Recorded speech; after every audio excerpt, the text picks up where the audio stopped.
So a lot of parents spend a lot of money on private tuition in teaching their kids and helping them improve their mathematical skills. But since mathematical skills are a part of everyday life, why not use everyday life to teach mathematics? As Ralph Putnam from the Michigan State University said, it would help kids understand that math is something that they're going to need later on. So let's take a look at some of the things you can do in the shopping market to make learning maths fun and interactive, and add that to your shopping list. So problem solving is at the core of mathematics. So go shopping with your children having a problem in mind. So we're aiming at a better Year 2 level, which according to the Australian Curriculum Assessment and Reporting Authority, the aim is at creating and comparing objects using units of measurement, size, volume, area, etc., etc., etc. So a great way of implementing this curriculum objective in real life is use of recipes. I love recipes because they're rich in their content of comparing units of measurement. So let's say, for example, you need half a kilo of flour. Ask your child to go and get you half a kilo of flour. If they can't do that, then add some framework. Ask them what half a kilo of flour is in grams. It could be flour, you could use rice, anything similar in aspect. So we've got some rice here. And if that's too easy for them, then use a more obscure amount that you need.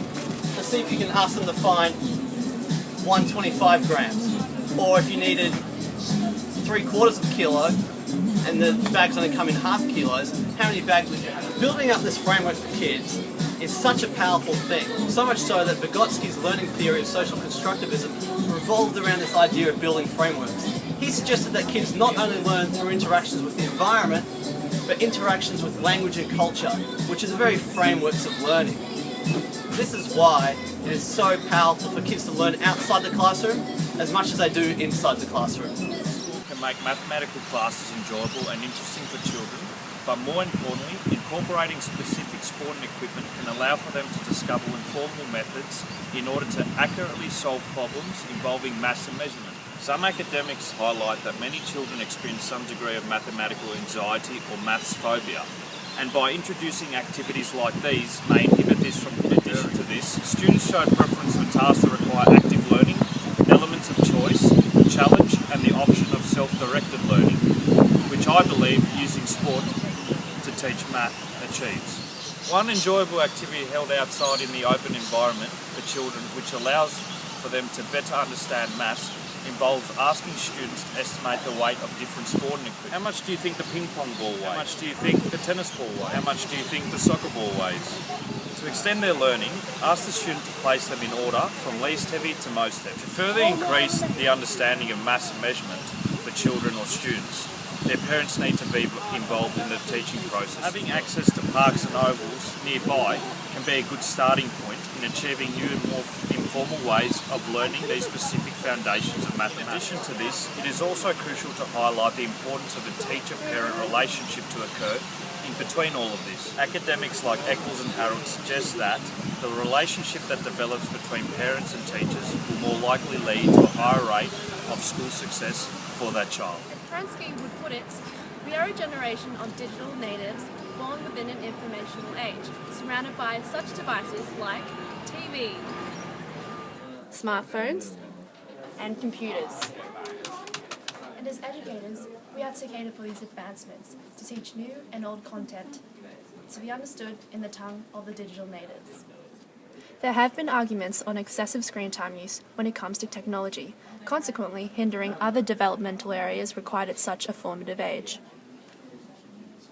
However, academics like Howard Gardner suggest that a diversity of learning styles are optimal in enriching children's learning experience.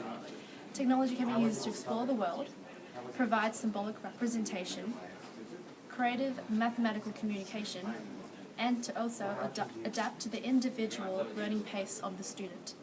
At home, parents can follow simple steps, such as choosing appropriate software for educational purposes only, and making time restraints for children in terms of screen exposure.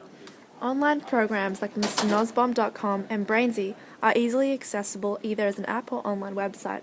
They have engaging automated games which are divided up into categories and year level. Measurement and maths is just a click away, with games that involve measuring time, mass of objects, and other numerical aspects, dealt in Level 2 standards of measurement and geometry as advised in AusVels. Other online media like Mathletics and SumDog are also good learning centres to track progress for parents and teachers. These digital experiences provide real-life application as advised in the Australian curriculum in order to benefit numerical learning via technology. It is important that parents and caregivers try to be as involved in their child's learning as possible, as it has been shown to increase a child's motivation and achievements at school, as is supported by Erik Erikson's theory of psychosocial development. We understand how difficult it can be sometimes for parents to sit down and help their child with homework at the end of a very busy day. However, learning mathematics doesn't need to be something that is separate from our other everyday tasks. Say you were cooking dinner, you could easily make a game out of this without straying too much from your other tasks. How many potatoes tall do you reckon that would be? What else could we measure with a potato? In addition to helping directly enhance your child's understanding of maths, this would be addressing your child's knowledge of informal and formal units of measurement. The Australian Curriculum Assessment and Reporting Authority has stated that at grade 2 level, students should be able to recognise and order objects using informal units of measurement. Thanks for watching, guys, and we hope we've made maths fun.